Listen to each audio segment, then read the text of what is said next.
Yes, ladies and gentlemen, we are back with this episode, this midweek episode of Vibe with Five. Honestly, right, we said we would do it. We've had a few technical difficulties, but please, we've done everything we can to get it working. Obviously, you know what happened. I know you guys have been waiting. Man United beat Tottenham 2-0. Goals from Fred and Bruno Fernandes. Rio, let's start off with the match. What did you see from Manchester United that you liked versus probably what you've seen the whole season? I just saw control. I think that's one Mm, of the best things was control. We saw mm, elements in the game where I think in the first half we had 19 shots or mm, something like that. At the end of the first half, you're sitting there thinking, "Wow, we've done everything but score."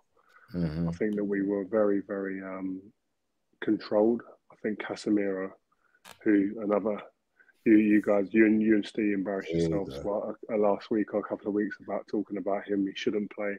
The moment he's got back in the team and given a run in the team, he's producing the performances that we expected. But the biggest thing, he is like the glue in the team, but also Mm, that is the one that allows other players to go and perform. He's the mm, one that allows, he protects the back four, but he releases the midfielders to go and do their creative stuff. I think he's a fabulous acquisition that we've got, and somebody that it must have been waiting for. So I don't know what the manager was waiting for. He was a winning team. He seems like someone who likes to keep winning teams playing and continuing with the personnel. But I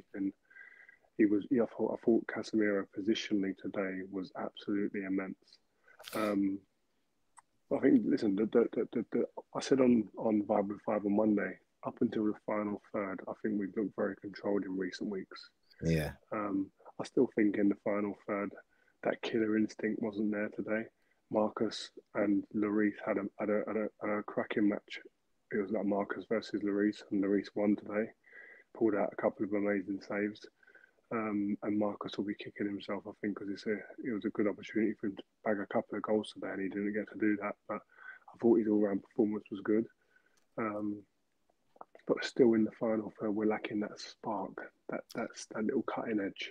That That CR7. Before you carry on, Rio, I just want to say to the guys watching, they're saying, Rio, why are you talking so lightly? It's because the kids are in bed, mate. You know what I mean? He's yeah, trying to, exactly. he's got a family to run. Do you know what I mean? But we managed to drag him on Vibe with Five. So please, all you guys watching at the moment, make sure you like, share, comment, and subscribe. Rio, take a sip of water and and get back on it.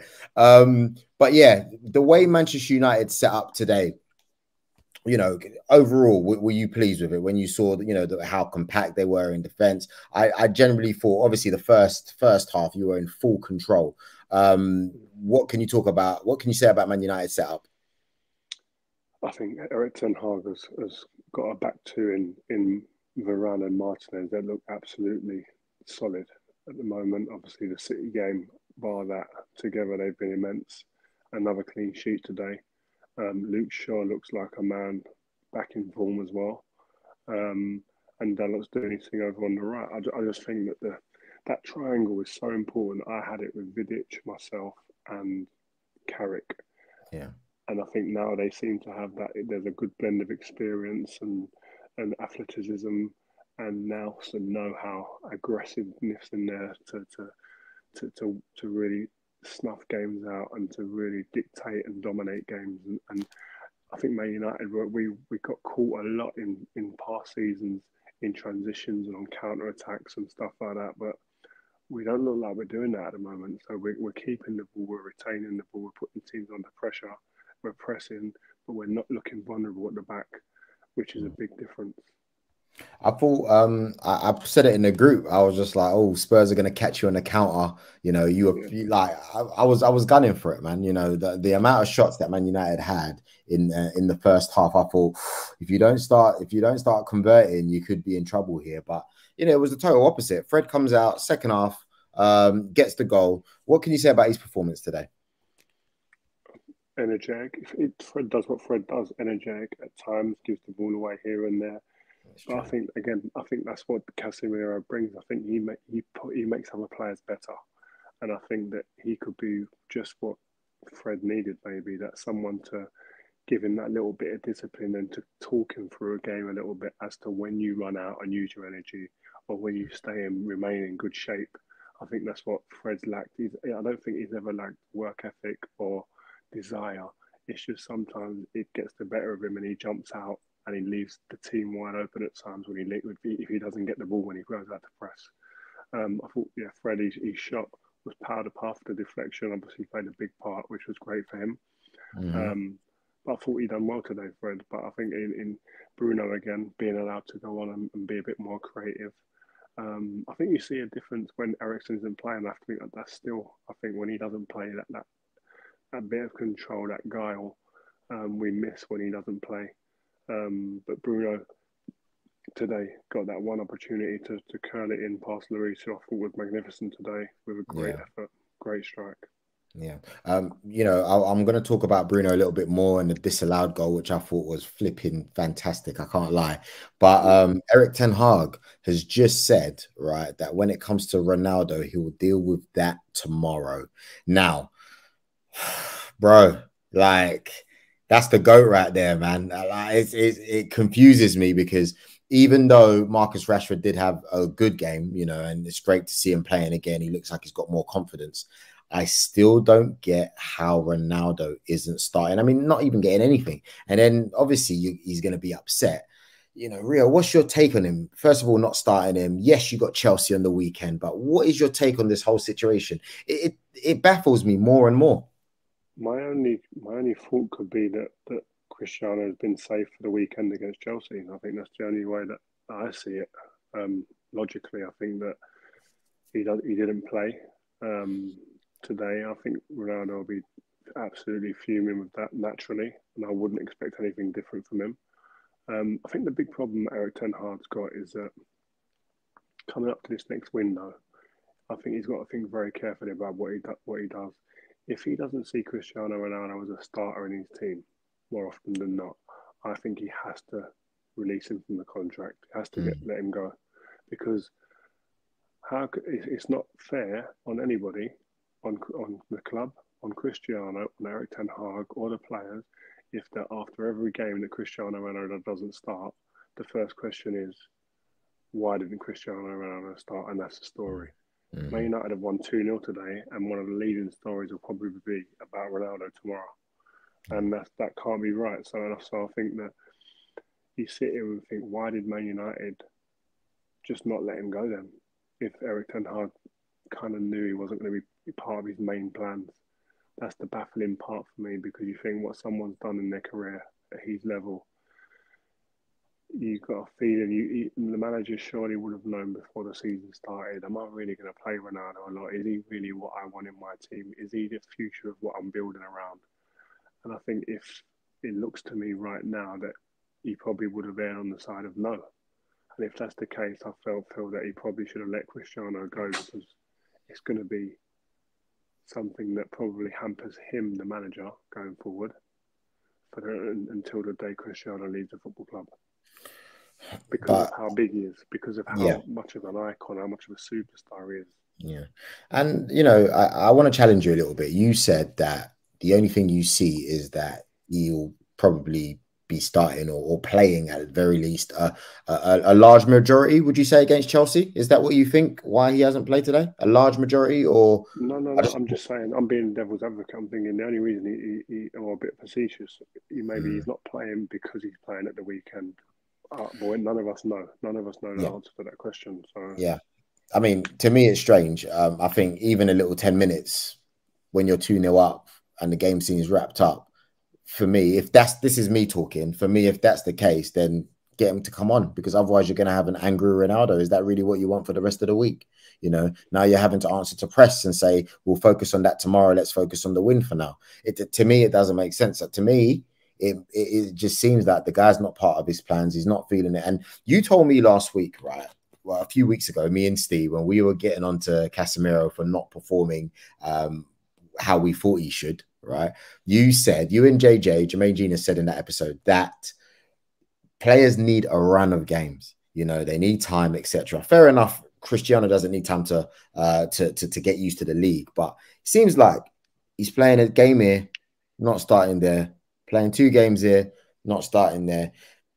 he needs to then apply this logic if he wants to get the best out of Cristiano Ronaldo, because the way we're seeing it now, he's going to be rotting on the bench till January. Like, World Cup's around the corner. Are we going to see the last 4 weeks of Cristiano Ronaldo at Manchester United? You know, I totally agree, and I think that you've got to understand the player.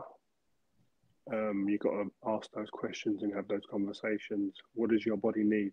You're 37 years old. You know what your body needs. Talk to me. Tell me. Cristiano will tell him 100%. I need games. I need to play minutes. And then it's down to the manager whether he gives him those minutes. Obviously, right now he's not giving him them consistent minutes, and that's not conducive to performance to play well.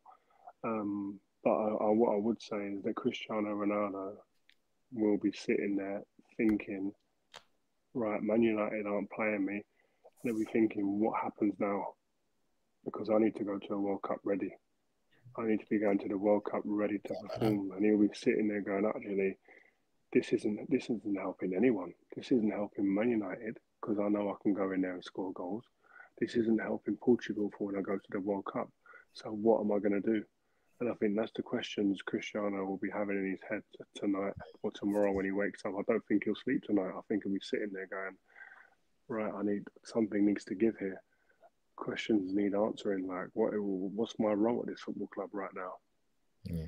You know what? Let's focus now on the win. You know what I mean? Like, I have to give you guys the props. It's only Spurs, but well done. Look, you're only 1 point. You're only 1 point off top four. Only Chelsea being above you. And to be quite fair, you're prodded along up the league.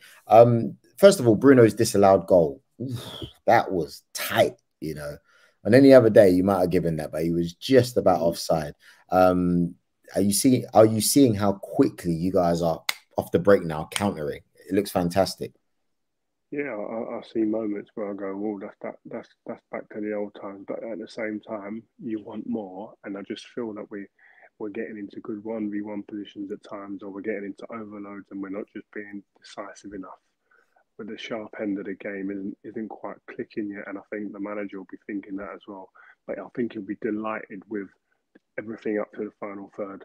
I think that the control, the precision, the balance of the team right now, all of that looks really good.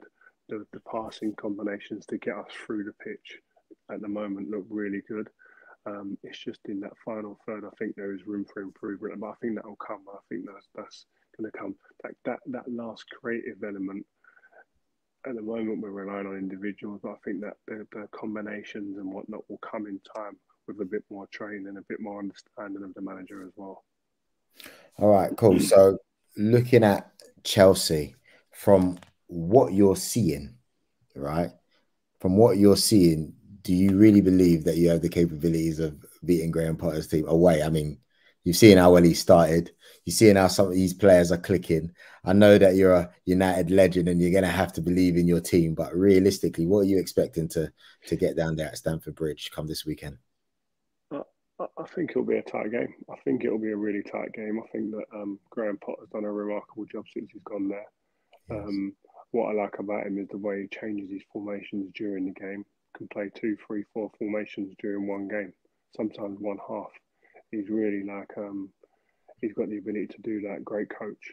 So I really admire what he does. What he done at Brighton, I thought was magnificent. And if he can transfer anything like that to Chelsea, then they're going to have a really good chance of doing well under him.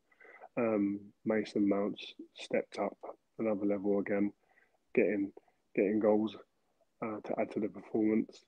Aubameyang. You look at Aubameyang scoring goals, and you look at it and you think, well, they got Sterling there. It's going to be a tough game. It will be a tough game, but I don't think it's a game that Man United have to go in there and be fearful of anything. I think they can go in there with their chests out and go, you know what, we've hit in a bit of form now. There's a bit of consistency.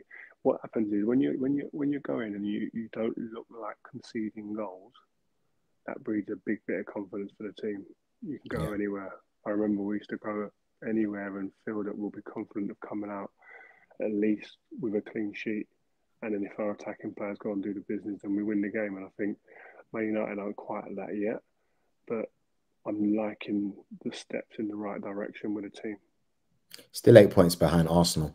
What we're going to do now is take questions from the fans very quickly, because I know you guys have been commenting. Thank you very much. Please don't forget to like, share, comment, and subscribe. For me, it's fantastic. The Vibe with Five team, we get to talk with you guys, the fans, answer some questions. It's late. Rio's got the kids. This is the bit I love the best, is talking to the Yeah. people, man. I think that the Yes. more they share and subscribe and turn on notifications for this type of stuff, the better, because we're going to be bringing more of this stuff throughout the year, through the World Cup, everything. So just stay tuned, stay with us, keep building this community, because we love it. Yes. All right, cool. So we're going to answer, we're not hiding with the questions here. Risk of underexposure. Thank you very much for the comment. Genuine question for both of you. If United released Ronaldo tomorrow, who would come in and take him? You go first, Ria. I think that's the question. I think that's the question that you need to exercise that and have a sniff out there. Ronaldo will have his representatives, he'll have his people that will be able to go out there and find the answers to that question. I think it all depends on what levels we're talking. What's the fee, if there is one? And then what are the wages that are expected on Ronaldo's behalf? Is he willing for certain teams to take a wage cut? Or is he saying, if you want me to come to your club, you better be paying me top dollar, way and beyond whatever you've paid anyone before? They're the questions that need answering. Once those questions are answered, then I think it's quick decisions. But also, does he want to play Champions League? Is that a big part of his remit as well? So there's those main questions really that need answering. Does the club need to be in a certain bracket? Does it need to be one of the elite clubs on the planet still, or is he willing to drop below that bracket? No, that's a good point. I also think, just like you, Rio, it's down to who's putting up the guala, because Cristiano Ronaldo is still, the biggest attraction in world football. I don't care what no one says. He will be a star for now, forevermore. So, clubs can still benefit from that for sure. Peter Knight says, Joel, what are you saying? The team and Bruno performed so much better without him. Ten Hag didn't want to keep him, but the club wouldn't let him go. Listen, don't blame me, bruv. Like, I say what I want to say. Sometimes I'm right. Sometimes Rio looks at me and he's laughing because I come out with my opinions. What I want, Rio, is for Ronaldo to come out and just say what he has to say, because I got so many questions. Peter Knight has so many questions. We all want to know what's going on, what really happened in the summer, what this and that. So for me, I don't know when the best time is going to be, but I can't wait to hear what he has to say. And that's it, really, if I'm honest with you. I'm trying to see what the other questions are really quickly. James talks about Rashford is playing well, but do you think he is an out-and-out centre forward? Do you think he's an out-and-out centre forward, Rio? James Clancy. I think Rashford will be great with Ronaldo. I think there'd be an unbelievable pairing. I think there'd be, if you could play two up there, or if you played him off one of the sides, Rashford joining Cristiano, and being that outside to inside wide player, like the Sons of this world, running in behind, etc., coming centrally from wide areas. I think he'd be magnificent at that as well. I thought today he done well at everything other than score. But I don't think Marcus is a natural goal scorer. I don't think he's somebody who's all his career woken up and thought about scoring goals. Don't forget he was a wide player most of his time as a kid growing up. But I've seen players become sniffers and become out-and-out goal scorers. Wayne Rooney was one of those. Wayne Rooney loved doing everything else but outside scoring. He loved scoring, but he loved doing all the other pieces as well.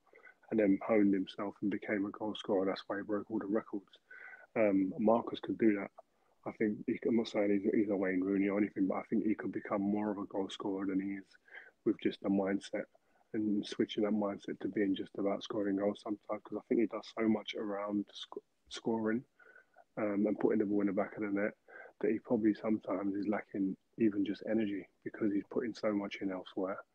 And I think that's just a flick of the switch inside, and just a little adjustment in his game, because he has the talent, no doubt. Yeah. I want to give a shout out to Kieran Derbyshire here. He says he's given a shout out to your dad hustle, because he goes, the real dads know kids gotta be in bed. So that deserves a like, he said. It deserves a like for the fact that your dad hustling and still on the live. So yeah, no, that's big stuff. So I understand what it's like. My kids were saying, "Can I stay up?" And I said, "Listen, it's Nah, past 10:30. yeah, Get yeah, into bed." They know the score. straight. Question from the inside: what's your thoughts on United's wingers? I think there's more to come. I think that is the area I'd say if there was the biggest room for improvement now. So listen, it's crazy because it switched. Centre back was the area for biggest room for improvement and centre midfield before this season started. Now you look at it, and for me, I'm sitting there going, in the wide areas is probably our biggest area for improvement with the ball. I think without the ball, we defend well, we're getting back into shape really well. But with the ball, they're the players that unlock things. They're the players that you look to when it's tight and teams are in low blocks to create 1v1s, overloads out wide.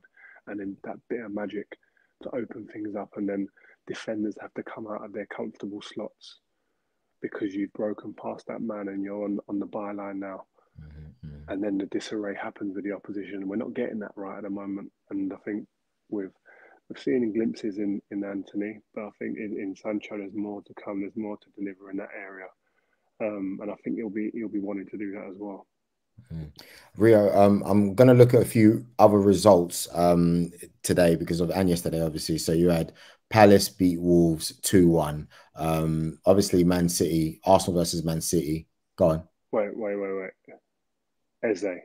What did I Yeah. say at the beginning of the season? They asked me who's going to be the best young player this year. Yeah. Eze was my shout, this kid.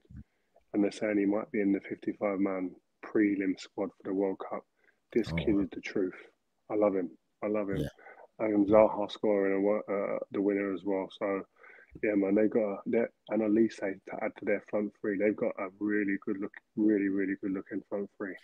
Yeah, it's funny. Like Zaha was having this debate. I think he's like such a good player. I don't know if it's timing for him now because I would have really liked to see him at a top 5, top 6 club. You know, it's not too late. I don't know what his contract situation is saying, but gosh, he's firing, man. It would have been real juicy to see him at a Chelsea or at an Arsenal. Do you know what I mean? Like, obviously, his time at United was cut I short. mean, it's been crazy. I think he was priced out of the move a summer or two ago. Yeah, for Arsenal, yeah. For Arsenal, and they decided to go with Pepe. Um, but but it never quite worked out for you guys. But at 72 million pounds. But it's weird.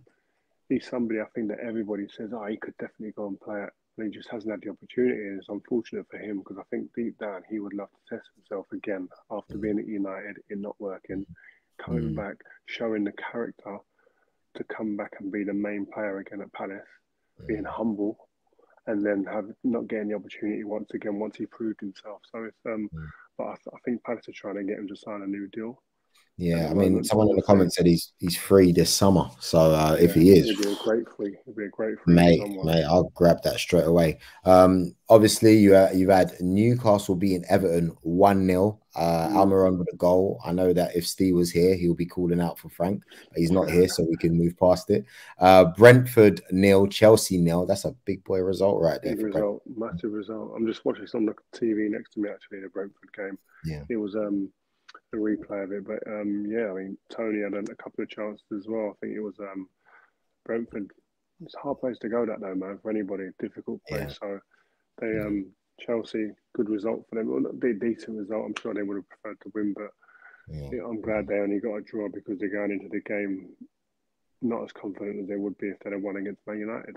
Yeah, David Ornstein's on 5 tomorrow afternoon, and I'm going to talk to him about Tony, man. Like, because if I don't talk to him, I'll get someone to talk to him because I need to find out what's going on with Tony. He's no disrespect to Brentford, but the guy's too good, man. Like, I really think Chelsea is actually the club for him, if I'm honest with you, because when I look at, I don't see him going City, don't see him going United. You never know, but I don't see it happening. But I think Chelsea was the club for him, but Aubameyang's come and he's firing as well. He was the long-term solution, bro. I think Ivan Tony has done enough to warrant having the big team sniff around him. Yeah. And I think that's the biggest compliment you could give him. He's put himself in the bracket where it's not a surprise if a big club comes and makes a bid for him. Brentford won't Mm. like us for saying it, but I think that his performances, his impact on the team and the Premier League since he's been here has been fabulous. So I think he deserves all he gets because his journey hasn't been a simple, straightforward one to the Premier League either. Mm. Bournemouth losing to Southampton 1-0. You got Shea Adams with the goal there, but the most a bigger result, Liverpool beating West Ham 1-0. Darwin Núñez. I mean, Liverpool are Mm. not out of it yet. Not saying that they were, but they're still in and around. You know what I mean? I hope maybe Yeah, that result on Sunday has just changed everything for them. and they had 5 changes as well from the game at the weekend. So it's like Wow. it's a big. The squad's being rotated. It's being tested. There's a lot of injuries in the squad. Jota's out now as well. They've got a lot of injuries at the moment. So it's um it's tough times for them. But they come through with 2 big results. West Ham made them work for the game. I think they missed a penalty. West Ham as well.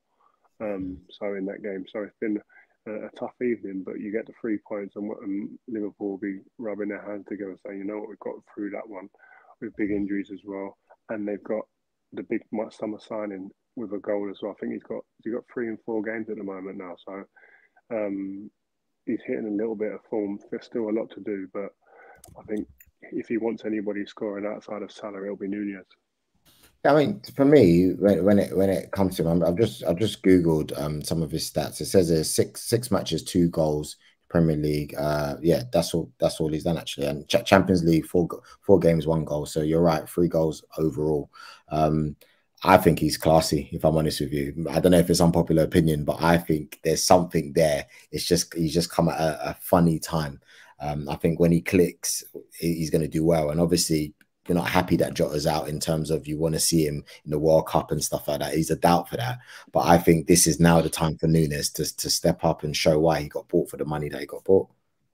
I don't think classy would be one of the words I would use in the way that he Really? plays. No, I think he's a handful.